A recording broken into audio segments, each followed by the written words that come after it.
এটা ছিল আমার পুরনো একটা টগর ফুলের গাছ, থোকা টগরের গাছ, যেটা বস্তায় ছিল প্রায় 3-4 বছর, আরও বেশি হবে।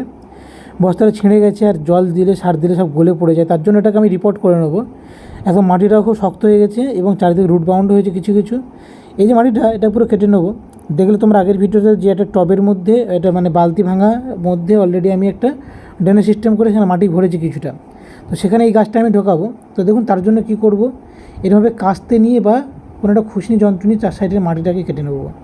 তবে একটা জিনিস খেয়াল রাখবে, এই মাটিটা কাটতে গিয়ে যেন কোনোরকমভাবে যেন মূল শিকড় যেন আঘাত না পায় বা কেটে না যায়, কারণ এমনিতে গরমকাল, এটা এই সময় যদিও রিপোর্ট করার সময় নয়, গাছের অলরেডি একটা ট্রেস পেয়ে যায়, তো সেখান থেকে রক্ষা করার জন্য একটু ফেব্রুয়ারি মাস সবথেকে পারফেক্ট সময় ছিল। যাই হোক, তো আমি তখন কাস্তে কাটতে কাটতে এটা দিয়ে কেটে নিচ্ছি, এবং যতক্ষণ কাটবো না, যতক্ষণ কাটতে থাকবো ততক্ষণ আমার টবের মধ্যে ঠিকঠাক শেড না হচ্ছে, এটা হচ্ছে ব্যাপার, ঠিক আছে।